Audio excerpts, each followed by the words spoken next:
আজকের ভিডিওতে শেষের দিকে কিছু চরম গুরুত্বপূর্ণ সত্যি কথা বলবো, যেই ব্যাপারগুলো আমার লাইফে ঘটছে এবং যেভাবে আমাকে টার্গেট করে এরা এই কাজগুলো করছে এবং স্পেশালি আমাকে সরানোর জন্য তাদের কি ধরনের প্ল্যান প্রোগ্রাম টোটাল ফুল, মানে আমি এটা এখানে শেয়ার করব তাদের যে গেম প্ল্যানটা।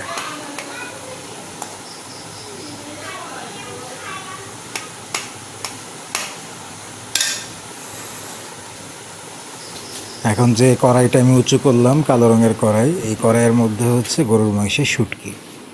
গরুর মাংসের শুটকি ভাজা, মানে এটাকে কীভাবে যেন প্রসেস করে, পাটায় দিয়ে ছেঁচে তারপরে সিদ্ধ করে, এইভাবে তারপরে ভুনার মতো করে। এই আইটেমটা ছিল, আমাদেরকে দেওয়া হয়নি। আমি রান্নাঘরে গিয়েছিলাম কাঁচামরিচ আনার জন্য, কারণ তার এত সুখাদ্য, এগুলা কাঁচামরিচ ছাড়া গেলে খুব মুশকিল।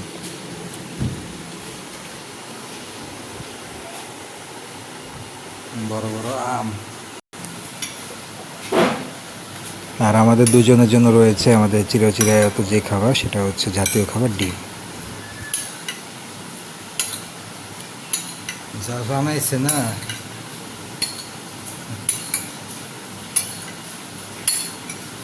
এই যে বললাম যা বানাইছে না, এটা বলছি মেয়েটার কথা, মানে ওদের জন্য ওদের মেয়েটা পর্যন্ত খারাপ হয়ে যাচ্ছে, বেয়াদব হয়ে যাচ্ছে। আমাদের সঙ্গে শয়তানি করার জন্য শিখিয়ে দেয়, খারাপ হচ্ছে মেয়েটার। উড়াইলে তো ঠিকই। মোটর ভরে পানি পড়ছে ওদিক দিয়ে, ওই মহিলা মোটর বন্ধ করছে না, তার হাজব্যান্ডও করছে না। আমার সাথে তো কথা বলার সম্ভব না, ওই জন্য আব্বুকে অর্ডার করছে মোটর সুইচ বন্ধ করার জন্য। ওই মহিলার মেয়ে মোটর বন্ধ করতে পারে, সব কিছুই পারে, ওকে ইচ্ছা করে করতে দিচ্ছে না, বলছে তোর দাদাকে বল গিয়ে মোটর বন্ধ করার জন্য। তারপর আব্বুকে এসে বলছে মোটর বন্ধ করার জন্য। আব্বুর খাওয়া ছেড়ে উঠে 5-6টা বিড়াল দৌড়াদৌড়ি করছে, খাওয়া ছেড়ে উঠে গিয়ে মোটর বন্ধ করতে হবে।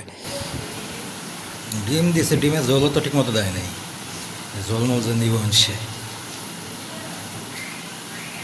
ডিমের তো খাসির মাংসের ঝোল নাই এটা। অন্য কোনো আইটেম তো দেয়াই হয় নাই, ভালো কিছু তো দিবেই না। ডিমটা যে একটা দিয়েছে, এটা যে একটু ঝোল, এটা পর্যন্ত রাখে নাই ঠিক মতো, যে ভাত খাওয়ার মতো কিছুই নাই।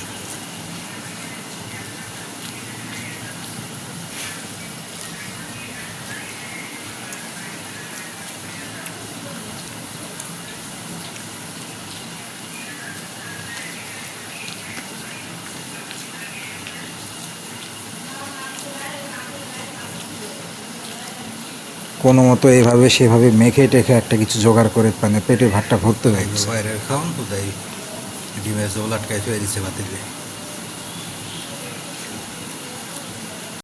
রান্নাঘরে পাতিল ভরা ঝোল আছে, পরবর্তীতে আমি গিয়ে একটু ঝোল নিয়ে এসেছি। তারা তো এগুলো খাবে না, তারা খাবে মাংস টাংস, এগুলো আলাদা আছে। তারপরেও ঝোলটা আটকে রেখে দিয়েছে, আমাদেরকে দিবে না।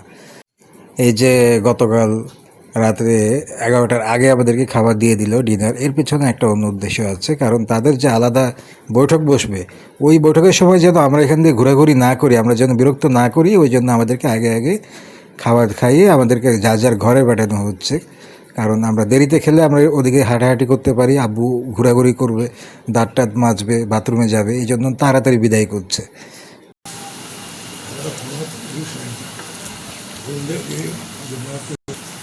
বিটিভি বলে 72 কোটি দিয়ে কিনে নিছে, বিটিভি বলে 72 কোটি দিয়ে রাইট কিনছে।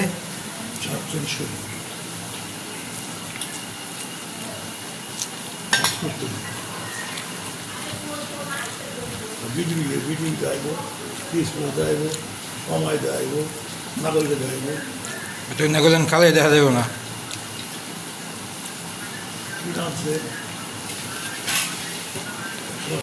বিটিভি বিশ্বকাপের ফুটবলের খেলার রাইটস কিনে নিয়েছে, এটা নিয়ে আমার বাবার সাথে কথা হচ্ছে। উনি মগ্ন আছে বিশ্বকাপ ফুটবল নিয়ে, ওনার এসব নিয়ে কোনো মাথা ব্যথা নাই। তার হাতের বিখ্যাত ডাল খেতে হবে, সেই ডাল নিব একটু পরে। তো ডাল নেওয়ার আগে আমার কিছু প্রিপারেশন আছে, যেহেতু আজকে পেয়ে গেছি, সবসময় তো পাই না, আজকে কপাল ভালো, লটারি মিলেছে আমার কপালে, 40 লাখ টাকার লটারি। তো সেই জন্য কাঁচামরিচ পেয়ে গেছি ফ্রিজ খুলে, পাকা পাকা কিছু কাঁচামরিচ ভালো মতো ডোলে পিষে নিচ্ছি ভাতের সঙ্গে। কারণ জানি যে এটা গলার ভিতর দিয়ে নিতে হবে, একটা প্রসেসিং আছে, কঠিন কাজ আছে। এই চ্যালেঞ্জ নেওয়ার আগে নিজেকে একটু ওয়ার্ম আপ করে প্রস্তুত করে নিচ্ছি যে কীভাবে এটা গলা দিয়ে দিব আমি, পচা হতে পারে, বাসি হতে পারে, টক হতে পারে। তাই ইচ্ছা মতো আগে থেকেই সব কিছু রেডি করে তারপরে ডালটা খাওয়ার জন্য মাঠে নামছি আমি। কারণ আমার নিজের কাছের লোক যারা আছে, যারা এই বাজে মহিলাকে আমাদের বাসায় পাঠিয়েছে, আমার রিলেটিভসরা পর্যন্ত এগুলো অনেক সময় বিশ্বাস করতে চায় না বা বুঝতে চায় না, বা বুঝলেও না বোঝার ভান করে থাকে। তারা মনে করে যে এগুলা আসলে কি ঘটে না ঘটে। ওই জন্যই আমার বলতে গেলে এই প্ল্যাটফর্মে আসা, আমার সব কিছু ডকুমেন্ট রাখা। এবং বেশিরভাগ সময়ই যে আমাদের বাসায় ডালটা পচা থাকে বা টক থাকে, কারণ এটা দোষটা তরকারির না। তরকারি হচ্ছে জড়বস্তু। আপনি এটাকে যেভাবে রাখবেন এটা সেভাবে থাকবে। আপনি যদি ইচ্ছা করে অবহেলা করে জিনিসটাকে বারবার খেয়ে খেয়ে চামচ টামচ ডুবিয়ে রাখেন, তারপরে যদি ফ্রিজে না রাখেন, গরমের দিনে যদি বাইরে ফেলে রাখেন, জানেন যে কুকুর বিড়ালের মতো কিছু খাওয়াতে হবে, তাই খাওয়ানো দরকার, খাওয়াচ্ছি। এত ফ্রিজে রাখা, এত যত্ন করার দরকার নাই। আমরা তো এটা খাবোই না, আমাদের তো এটা দরকারই নাই। হ্যাঁ, এটা সত্যি কথা, আমি আর আমার বাবাকে এটা খাওয়ানো হবে, তারা তো এটা খাবে না। যেহেতু তারা এটা খাবে না, তো এটা পচে গেলেই কি, এটার মধ্যে পোকা উঠলেই কি, এটার মধ্যে যদি 8-10টা তেলা পোকা পড়ে থাকে তাতেই কি। এমনও হয় যারা, আমি তো রাতে অনেক সময় জাগনা থাকি, রান্নাঘরে যাই, কিচেনে গিয়ে দেখি রাত বাজে 3টা-4টা, ট্রেনের মতো লাইন দিয়ে তেলা পোকা ছুটছে। মানে 300-400 তেলা পোকা মনে হয় মৌমাছির মতো ভোগ করছে। কারণ এই মহিলা প্রচুর নোংরা, প্রচুর মানে খ্যাত জঙ্গলি জানোয়ার, মানে কি বলবো, একটা ওয়াইল্ড, একটা বাজে, একটা বর্বর টাইপের প্রাণী, ব্রুটাল টাইপের। তো ও যেভাবে নোংরা থাকে এবং যেভাবে নোংরা করে, রান্নাঘরে রাত্রে গিয়ে দেখি 300-400 তেলাপোকা উড়াউড়ি করছে, আমার মাথায় টাথায় গায়েটে উড়ে উড়ে পড়ছে। মানে আমাকে ঝাড়ু টাড়ু নিয়ে ঢুকতে হয় ভয়ে, যে কয়টা তেলাপোকা আমাকে অ্যাটাক করবে। তেলাপোকা আমি প্রচুর ভয় পাই। তো যাই হোক, গিয়ে দেখি যে সব তরকারি পাতিল টাতিল সব কিছু খোলা, বিড়াল পাতিলের কিনারে শুয়ে আছে, তেলাপোকা উড়াউড়ি করছে, তেলাপোকা পাতিলের ভিতরে পড়ছে। ওই জিনিসও পর্যন্ত আমাদের সামনে খেতে দেওয়া হয়। আগের দিন রুটি বানিয়ে রেখেছে, রুটির যে বড় খামি থাকে, এত বড় ডলা আটার, সেটাকে মেঝের মধ্যে ফেলে রাখে টাইলসের উপরে। আবার সেই টাইলসের উপরেই সে পিরিয়ডের প্যাড এনে ফেলে রাখে। কেমন নোংরা বাজে মহিলা! এগুলার ভাষা, মানে এগুলার কথা কি বলবো। পিরিয়ডের ইউজ করা প্যাডস, স্যানিটারি ন্যাপকিন পর্যন্ত সেখানেই ফেলে রাখে, যেখানে আমাদের জন্য রুটি বানায়, যেখানে আমাদের জন্য আটার খামি। ওই যে একদিন বলেছিলাম একটা ভিডিওতে, এই কথাটা বলাতে পরবর্তীতে আমার অনেক সমস্যা হয়েছিল এই সত্যি কথাটা বলার কারণে। এর আগেও আমি আমার বিভিন্ন আকার ইঙ্গিতে এভাবে সেভাবে বিভিন্ন মানুষের কাছে, বিভিন্ন রিলেটিভদের কাছে বিভিন্ন কথা বলেছি। বাসায় আমার বাবাকে জানানো যায়, তাকে জানিয়েছি যে ইউজ করা স্যানিটারি ন্যাপকিন বা এই জাতীয় জিনিস রান্নাঘরে কেন আসে। এগুলো তো রান্নাঘরে আসার কথা না। আমি জানি এগুলো দিয়ে জাদুটোনার কাজে ব্যবহার করা হয় এবং এই ধরনের রক্ত মানুষকে খাওয়ানো হয়। আমার বাবাকে অনেকটা মানে মানসিক ভারসাম্যহীন বানিয়ে ফেলেছে। মানে সে এমনিতে 100% সুস্থ, কিন্তু সে আমার কোনো কথা কানে তোলে না। মানে এই মহিলার বিরুদ্ধে কোনো অ্যাকশন নেওয়ার কথা বললে আমার বাবা তখন বোবা, কালা, একেবারে মৃত মানুষ হয়ে যায়। তো আমার তো ধারণা এমনিতেও আগে থেকেই আছে যে এগুলো তো পুরোই ব্ল্যাক ম্যাজিক, এগুলোর সাথে জড়িত, এই ধরনের কাজ এগুলো করেই। তো হয়তো বা এই ধরনের রক্ত টক্ত খাওয়ানোর ব্যবস্থা করে কোনোভাবে, হয়তো বা কিছু করেছে, বা যেই কারণেই হোক না কেন রান্নাঘরে এই ধরনের জিনিস পর্যন্ত পড়ে থাকে। এটা এখন বললাম এই কারণে, যেই জায়গাগুলোর মধ্যে এগুলো ফেলে রাখে, কি বলবো, যে জায়গার কথা কি বলছি, এই জিনিসটা আমাদেরকেও গোপনে খাইয়ে দিচ্ছে এক ধরনের জাদুটোনা নোংরামি করার জন্য। তো যাই হোক, তো এই ধরনের জিনিস যে রান্নাঘরের সিঙ্কের মধ্যে ফেলে রাখে, তারপরে যেখানে রুটি বানায় টাইলস, রান্নাঘরের উপরে যে র্যাকের টাইলস, সেই টাইলসের উপর রুটি বানায়, সেখানেও ওইগুলো ফেলে রাখে। সেইখানে রাত্রেবেলা 300-400 তেলাপোকা দৌড়াদৌড়ি করে, সেইখানেও ডাল ফেলে রাখে খোলা, সেখানেও রুটি বানিয়ে রুটি ফেলে রাখে খোলা, সেখানেও আটার খামি ফেলে রাখে খোলা। এগুলো দিয়ে রাত্রেবেলা তেলাপোকা এসে খেলা করে, রাত্রেবেলা উড়াউড়ি করে, উৎসব করে। কেউ যদি আমাদের বাসায় কিচেনে ঢুকে, দেখলে বমি করে ফেলবে রাত্রেবেলা যদি এই পরিবেশটা দেখে। তো এইগুলা করার কারণটা কি? এগুলা করার কারণ হচ্ছে কি, যে জিনিসগুলো নিয়ে এগুলা করছে, ওই জিনিসগুলো ওর হাজব্যান্ড কেউই খাচ্ছে না, ওর মেয়ে খাচ্ছে না। এগুলো শুধুমাত্র আমাদেরকে খাওয়ানো হচ্ছে। এই যে পচা ডালটা যদি পচে যায় কোনো সমস্যা নেই তো, কারণ ডালের মতো জিনিস ওরা খাবে না। ডাল পচে গেলেও কোনো সমস্যা নেই, ডালকে খাওয়ার পর জাল দিতে হয়, এটা দিবে না। ফ্রিজে রাখতে হয়, রাখবে না। কাঠফাটা গরমে এটাকে বাইরে ফেলে রাখবে, নষ্ট হবে, পচে যাবে। আমি তো রান্না করবো না, খাবি তো তোরা।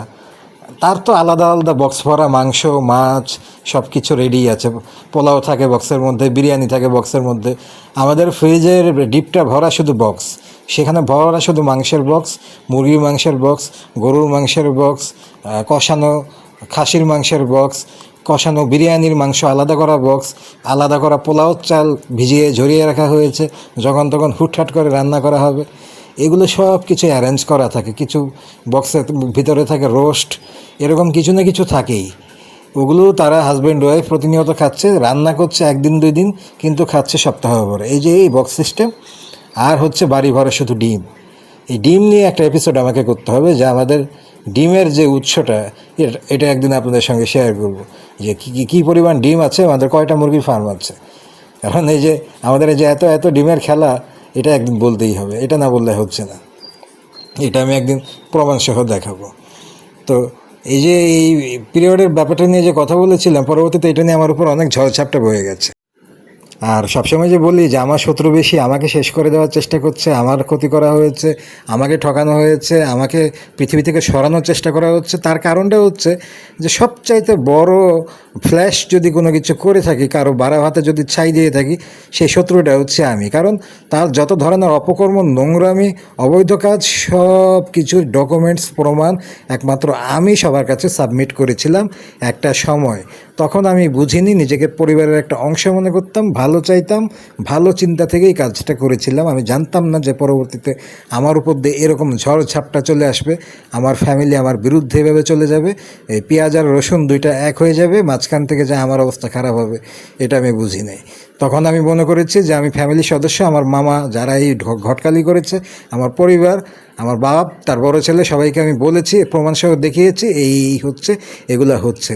তারা তখন তেমন কিছু বলে নাই, পরবর্তীতে আমাকে টার্গেট করে, পরবর্তীতে তারা ইচ্ছাকৃতভাবে আমাকে মানে একবারে উৎখাত করে ফেলার চেষ্টা করে, মানে পৃথিবীর থেকে কীভাবে আমাকে সরিয়ে দেওয়া যায়, এত ধরনের অত্যাচার শুরু করে, এত ধরনের টর্চার শুরু করে, আমার লাইফটাকে হেল বানিয়ে ছেড়েছে তারা। এখন আর কোনো কিছুর পরোয়া করি না। এখন আমি সত্যি কথা প্রকাশ করব। তারা যদি আমাকে মেরেও ফেলে, মরে যাব, কোনো সমস্যা নেই, জীবন একটাই। আমি সত্যি কথা বলতে ভয় পাই না। আমি যা যা দেখি, যা যা হয়েছে আমাদের সঙ্গে, আমি সেইগুলাই বলি। এইগুলো বলার জন্য আমার পরিবার, আমার রিলেটিভস নানা জায়গা থেকে আমার উপর নানা ধরনের ঝড়ঝাপটা, হুমকি, অনেক কিছুই আসে। ওগুলো আমি শক্তভাবে হ্যান্ডেল করছি, কিছু করার নেই। অলরেডি একজন ছেলে মানুষের লাইফে যত ধরনের সম্ভাব্য ক্ষতি করা যায়, যেগুলো ভাষায় প্রকাশের যোগ্য এবং মানে মানুষের দ্বারা সম্ভব সমস্ত কিছু তারা এই দলটা আমার সঙ্গে করেছে। এবং এই মেয়ের সঙ্গে চক্রান্তে একই সঙ্গে যুক্ত হয়েছে আমার সম্পূর্ণ পরিবার। আমার দোষ ছিল একটাই, আমি অনৈতিকতা, অবৈধতার বিরুদ্ধে কথা বলেছিলাম, সেই জন্যই আজকে আমার এই অবস্থা।